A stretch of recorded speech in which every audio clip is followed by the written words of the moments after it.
We are one day removed from Unforgiven, and tonight's main event was unforgivable. Welcome back to Fog Wrestling. It is the 23rd of September 2002, Monday Night Raw review, and we've got an entertaining yet bad, I would say, show to get into. Would you agree with that statement? Yep, Eric Bischoff still has the smell of shite on his face from Unforgiven, and I think that shite carried on over into tonight's show. I think it did, right? And we kicked off immediately with a women's triple threat match, and you know what? It wasn't the worst triple threat match I've ever seen in the women's match either, but I think after all they went down at Unforgiven, was this the correct way to really kick off this show? I mean, probably not. I'm just glad it wasn't only Trish versus Molly, because I'm sick of seeing those two, but the Raw Women's division, there's no depth. No, there is no depth. I mean, I guess the way things went later on in the show with Bischoff and like Booker T Goldust, you can't really kick off the show with Booker T and Goldust showing a presentation on a VHS tape. Where's all the other women though? I mean, Leah's broken neck. Where's Jazz? I don't know, but they showed Jacqueline on a promo package for this. It was like, oh, WWE's Divas, and it's going to be Union Underground singing tonight later in WWF New York, or WWE New York, sorry. Is Gail Kim employed this time? No, I don't think so. Yeah, the women's division's fucking terrible. It is. And it doesn't help the fact that you've split it. Because, like, even though you've got people on SmackDown that can't work, they still could have the one-off match that lasts, like, 3 minutes. Yeah, we've got Raw people that can't work, so... Yeah, well, exactly. So what, I mean... But I get it, right? You have to have women on both rosters, because it just doesn't work if you don't. But... Be pretty gay. Yeah, I'll tell you what, that would be the final nail in SmackDown's fucking see if top. SmackDown lose Tori Wilson, like... Fucking hell. You wanted gay. Well, gay is complete, but Trish retains here. I think you can clearly see that Victoria's the best worker in this match. I think so, yeah. And she's by far the greenest. I mean, she's only in the company, what, like 2 months? Yeah, but she looks good, definitely. She does look good. We then cut backstage with Booker T and Goldust. She doesn't move like a woman. Well, she does, but she moves... Alright, I take that back. She moves a lot better than the majority of women. She's athletic, I think you can tell that. Yes. I would, yes. A lot of women that have been in WWE don't have an athletic bone in their body. But, I mean, Victoria does. No, no, she does. And then we have Booker T and Goldust backstage with a wee presentation. We've got the At the Movies segment, and this was just a bit gay. It was just a bunch of grown men and jobbers marking out about Bischoff's face being rammed up Rikishi's ass. Right up his hole. Yeah, and like, so they're getting all these different camera angles. You've got Big Show, the only guy you can hear in the background. You've got Kane sitting there like a spare dick. You've Stevie Richards sitting in the middle of everyone. Jeff Hardy. Yeah, and who else was there? Someone else was there. Bubba Ray. I think it was. It's like, you're fucking portraying half these guys as main offenders now. Like, how can Bubba Ray, right, be like feuding with Triple H and Flair? Evolution. And here he is in the back here. Kane. Just hot back for his return, and he's sitting here watching this. Sitting next to Stevie Richards. I mean, I accept and your Big Show, who's like a heel, but I don't know. Yeah, you don't you know what Stevie Richards is? No, you I'll show you. You've got faces, you've got tweeners, you've got heels. I mean, I guess it was funny. I think that's what fucking bums. Yeah, you've just got everybody, and you've just Stevie Richards wearing an Unforgiven shirt.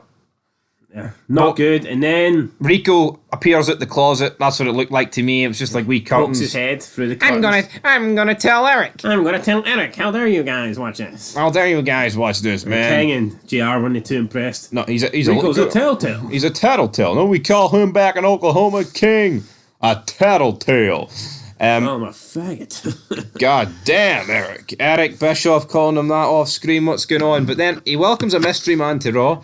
We were wondering who this was. This has to be... Well, I mean, I guess it could have been two guys, but... We don't get to see it. He was quite tall, so for me, this had to be an Orton. Yeah, he walks off. Rico comes in. He's like, what's he doing on SmackDown? Eric isn't interested. Eric yells Rico, saying, where the hell were you last night? Rico's like, well, you gave me the night off after the match. You told me to go into town, man. Eric's not happy, though. He yells at Rico, saying that he should have known beforehand. He should have known before. Should he have known before? I mean, I think that's a bit harsh on Rico, but... Bischoff's just, showing off the authority figure that he's got here. But then we have Eric Bischoff. We do have Eric Bischoff. Coming out to the ring, and did you enjoy this segment? I think it was a better Booker T stuff he's done in a while, but for me, I don't know. I need Booker T in a more prominent main event role, not this, like, piss-taking guy. Yeah, Bischoff not happy that none of the Raw guys helped him. And you know, I think he's got a point. King and JR pointed at that in SmackDown. Everyone came out. I mean, they literally chased 3-minute warning at the arena. Anything that's happened to Bischoff, no one cares. They think it's funny. Bischoff doesn't think it's funny though. He doesn't. He's going to wipe the smirk off Booker T's face. He also mentions he got a phone call from McMahon and that all contracts have been frozen. So for this period forward, there will be no more superstars just jumping ships, only trades. However, he did manage to get a few deals over the line before midnight. So what will they be? I like the fact they addressed this. Like, you see, this was today, right? They would have just glossed over this, not even mentioned this, and all of a sudden people just wouldn't have moved brands. But no, they actually, back in the day, there was no loopholes. It was just, everything was tied up, wasn't it? But it works well. It has worked with the Stephanie and Bischoff feud. Yes. People trading brands, getting one over on each other. And now that is it. All over. Bischoff then asked Booker T if he thinks it was funny. Booker's like, you damn skippy hippie. And then he asked Bischoff, is HLA stands for hot lesbian action or huge lumpy ass? He makes a few more jokes. There was a sign that said, what was it? Hildeleider? Whatever the name was. Hildebrand. Hildebrand. Large ass. Large ass. For me, that was better than anything what Booker T said. And then, for about the 5th week in a row, 3-minute warning, jumped the gun. Like, you've got fucking Rosie battering Booker T and Bischoff mid-sentence. 3 minutes, and Booker T's already laid it. They need to work on their timing a wee bit better. Like, surely if they see that Bischoff's mid-sentence, and I mean, it takes quite a while to get to the ring, so, I mean, I get it, there's going to be a wee bit of timing issues, but fuck me, man, this is every week. You think they would have warned them about this, but, yeah, Goldust runs down, looks like he's going to get the upper hand, but then Rico joins in, and it's a 3-on-2 beatdown. He raises the arms of Rosie and Jamal. So it looks like we're going to get a few matches later on, because Bischoff is celebrating, I guess you could say, with Rosie, Jamal, and Rico. Then Jericho's like, you heard what Goldust said about Fozzy? He destroyed Fozzy, man. I want a match with him. And Eric's like, well, you know what? You're going to get it. No one disrespects Fozzy. IC title on the line. Then Jericho's like, I didn't say about the IC title, Eric. Come on, Eric. No, but, I mean, come on. I mean, if it was against Booker T, I can accept it, but he's fucking bottling a match here against Goldust. Jericho breaking Goldust. Like, come on, man. And also, like, no, you've actually got Rico, right? Like, wanting this match against Booker T. He's not bottling it. He actually, and then Jericho's fucking bottling a match because it's for the IC title. I mean, come on, man. And then, right, 2 guys who were literally sitting beside each other backstage while they watched Bischoff get his face rammed up Rikishi's ass and then have a match. What's this feud? What's this match between Jeff Hardy and Big Show? Just a random throwaway match. Like, honestly, you would have thought, like, Bischoff would have been like, right, you two were laughing at each other, let's see you two laugh when you take each other on, but there was nothing like that. And yeah, Big Show beats Jeff Hardy, and Jeff Hardy, I think, has been booked better than Big Show recently, although not too much better, and Big Show has been getting beat up by fucking Tommy Dreamer. So why is he beating Jeff Hardy? Like, let's be real, right? Big Show in 2002 is pretty much hit his ceiling. He will go back to said ceiling, but Jeff Hardy, there is so much for this guy to go for. Why does he get jobbed out here? Yeah, he's been getting jobbed out for a while. See, from Big Show winning the title in 99, realistically, like, he just repeats winning the title. He doesn't go on better. He doesn't go on better runs. No. Like, what is Big Show's best run? Like, honestly, not the ECW one. No, exactly. Not fucking might be real. I mean, the only thing I would say about the ECW one, at least you're getting like Extreme Rule matches every week. What? But he's burying the roster. Nah, fuck him. Honestly, Big Show sucks, and this wasn't good, man. Talking to Tommy Dreamer though, we get a full segment dedicated to Christopher Nowinski and Tommy Dreamer. But this time it's in Nowinski's environment. It's in a Harvard classroom. And there was me sitting there thinking like a gullible bastard that we were going to get a 10-minute segment of Nowinski teaching Tommy Dreamer Harvard things. But turns out he's not. Dreamer walks in and he's like, hey man, I've never been the sort of good student. I'm always late to class. He's like, yeah, I know you would be, Dreamer. And he just starts beating him up with a Singapore cane. But you're not expecting a wee lesson here? Questions or something, or mathematics or something like that? Like, I wasn't expecting 10 minutes, but I was expecting like 1 or 2 questions, but then it just turned into a beatdown. Trivia or something like that? It was just a brawl. Yeah, and then Dreamer beats him up. It was just a backstage brawl. Yeah, Dreamer puts his head through the fucking ceiling. No, apparently Nowinski has been written out of storylines because he needs jaw surgery. So, I mean, imagine getting writ out by Tommy Dreamer. I mean, that's fucking desperation. I'm sorry. Right, up next, JR's like, right, I'm going to the ring. I'm announcing the next member of Raw. Stevie Richards is there. And you're like, right, this guy must be getting a win. He's like, he's the grandson of Bobby Boy Orton. he's the son of Bob Orton. It's Randy Orton. And crowd had no idea who it was. Like, let's be real, right? Bob Orton Sr., or is it Jr.? Bob Orton Jr., he's alright. I don't mind him. I think he's actually alright. But see, Senior, he's fucking shite. The granddaddy of Orton, he's irrelevant to me. Like, what did he do? At least we know Orton's dad. Before my time. Yeah, before my time, right? Yeah, Orton wins here with a crossbody. I think Stevie Richards has been done here. This match went on way too fucking long. Way too long. Yeah, I think if you're going to win with a crossbody, like, it should happen within, like, 2 minutes. And like, because like it's like a surprise move. Like to me, a crossbody is like a roll up. Steven Richards fucking battered him for most of the match. Yeah, it's hardly the great debut we were all expecting. Yeah, this was just weird. Up next, talking of weird, we had Union Underground performing. What's the song called again? Across the Nation. Across the Nation, right? And it just goes to show that music live just fucking sucks. I don't think I've ever heard a band that's better live than they are recorded. And apparently Jackie was out here dancing like a 3-cent hooker. I never even noticed her. No, I did say I seen her in the promo. No, Jackie, of course you... How did you not know? Fuck me, were you even watching? Camera panned her about 10 times during the song. Well, I didn't realise it was her. Well, where's she been? You're talking about the fucking Raw division? Where is she? Where's what other black women have done you got? Jazz. Don't say it wasn't jazz. Right, well, it's no fucking jazz. Well, here, man, they're dishing out fucking lesbians every week. It was clearly Jacqueline. Right, well, my bad then, right? But what, I just don't like these live music performances. What was better between this and Jericho's? I'd actually probably go with this, right? Because see, Jericho's, who am I? Kill stranger. He repeated it every 3 fucking seconds, man. That's the song? Yeah, that's the song, but where's the different verses? Chorus or something? Aye, it's just... Who am I to kill a stranger? Then he'd walk over and be like... After all that I've been through, who am I? I thought it was alright, but... I just don't really like live music performances. No, I don't. Yeah. Like, I think the best one's probably maybe Saliva. WrestleMania 18. Yeah. Superstar. Yeah, I'd say so. I think they give a good. I think to be a good live performance, you have to be like a good entertainer. I think that adds to it. So I think Saliva's got a couple of good ones. I know they done Superstar at WrestleMania 18. I think they might have also performed at another WrestleMania. Did they not do something at SummerSlam, WrestleMania 17?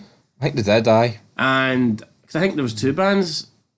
And then they also did Jericho at Survivor Series 2002, King of the World. It's a pretty good one.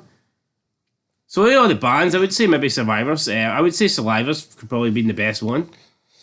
No, I would agree with that. Saliva deliver when they can, but I just think, like I said, I think you have to be an entertainer for me. I think to actually make it work, like a live reaction, because a lot of people, you know, are just indoctrinated. Damn it! And sometimes it's like the fucking mic's too low.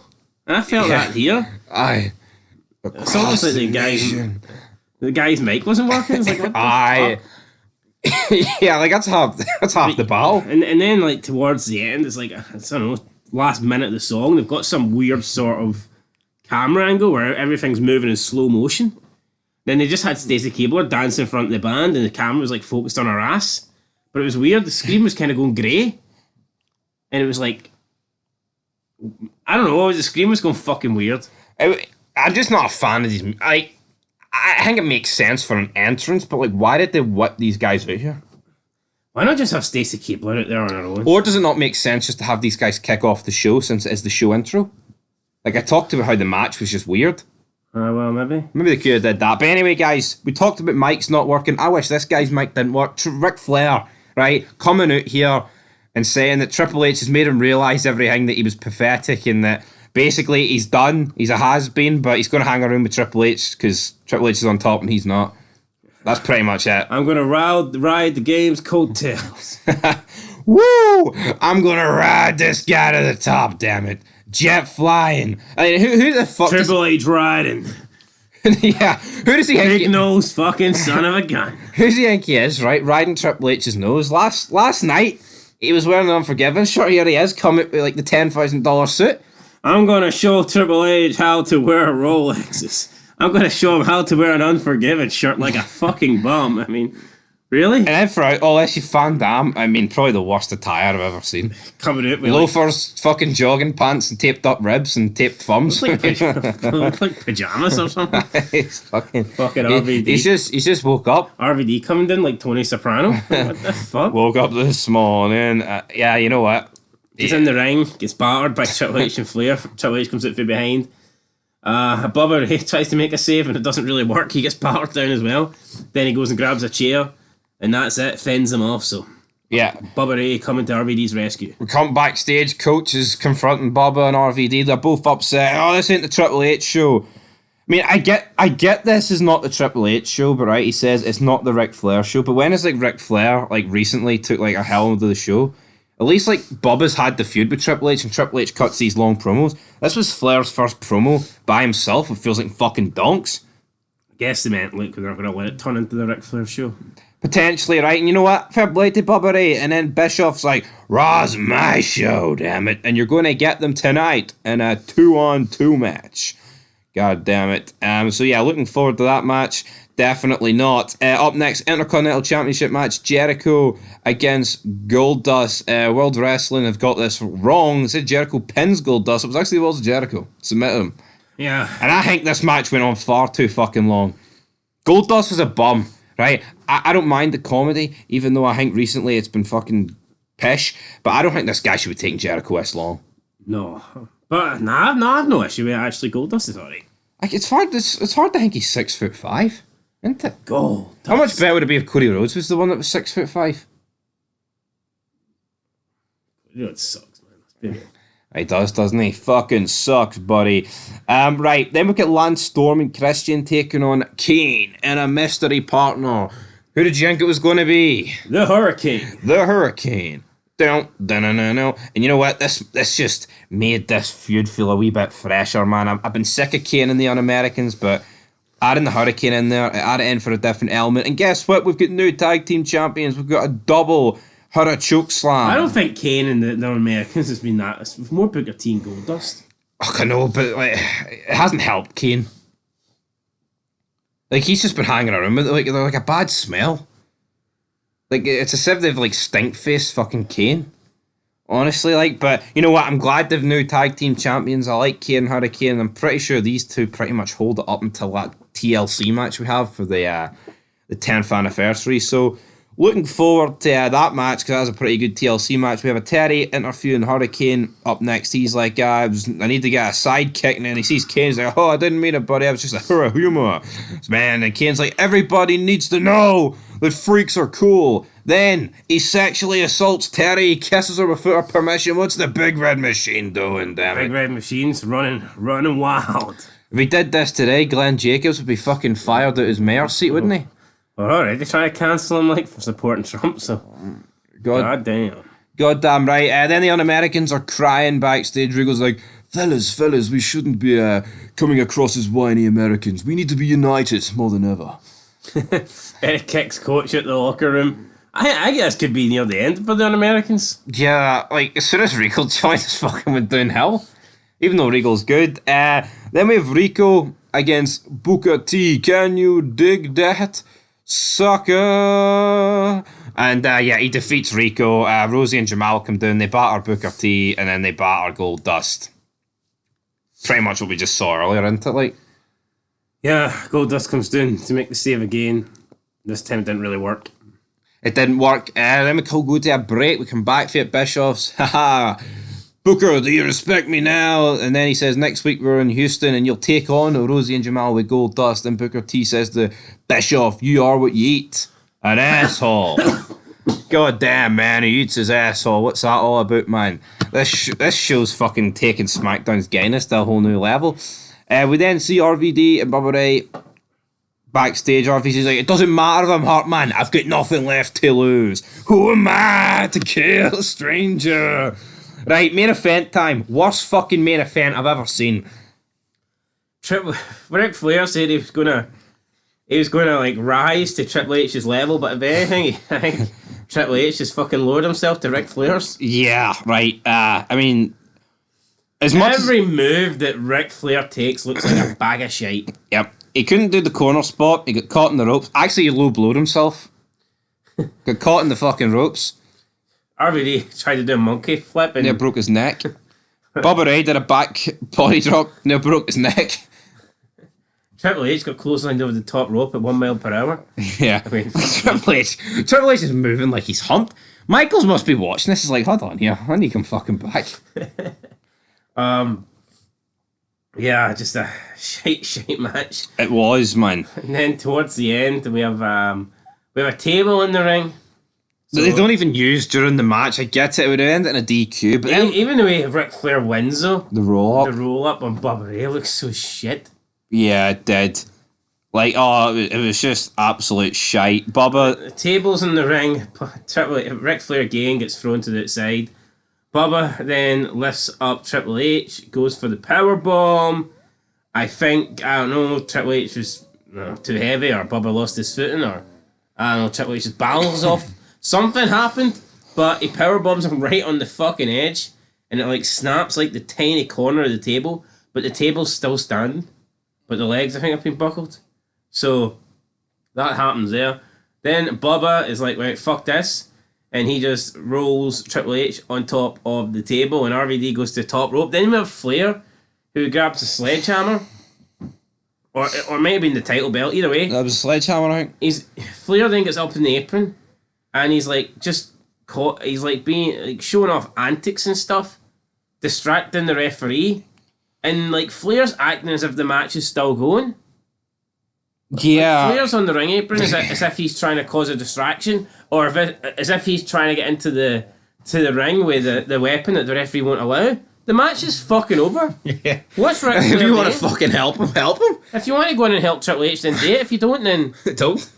Ric Flair was acting like a manager here who couldn't really get involved, so he was just going to go up in the apron and fucking cause a distraction. Triple H getting fucking dropped on his neck and then leg drop, and he's just standing there. Then RVD does the leg drop through the table, and then Ric Flair just plants himself on the fucking ring apron. He does the whole, he just sells it. He just flops onto the apron. Yeah. No, right. Apparently, Bubba was actually injured during the match, which is why he couldn't properly do the powerbomb. Right. But to me, if that is the case, then why not just do the Van Damme leg drop? Improvise. Like, obviously they wanted to do the powerbomb spot, I'm not denying that, but if he was injured, then don't attempt it, because, maybe he thought he could, right? Which is fair enough, but, seeing a different day, Triple H could have been seriously injured here. What's the Raw main event look like? Fuck, I don't know, right? Ric Flair, 17-time world champion. Now, this match may not have had 10 botches. Now, it may have seemed like it, but it was slow. It was sluggish, man. It was a disaster, to be honest. It's one of the worst main events. Underwater wrestling. It was like wrestling underwater. Everything Ric Flair done looked shit. It was funny. I'll tell you what, Ric Flair looked better in this last match in 2022 than he did in this one. And that's not even an exaggeration. Anyway, I'm going to give it a 5 out of 10. It was a weird show. So much fucking it was segment heavy. Yeah. I don't mean backstage. I don't mean promo or backstage interview. I mean there was a shitload of segments. Yeah. Backstage stuff, matches. I mean we had 5 matches in the last 40 minutes of the show. What I would say is there was a lot of segments, but it included a lot of the same people. I don't know, it's a weird show. It was a weird show, but I'm giving it a 5. What are you giving it? Oh, I'll give it a 6. I like the title change. I like the title change too, right? Anyway, guys, that's 2 freaks with the 5.5 out of 10. We'll be back very soon with the top 5 moments. Then it is ECW, but until then, peace.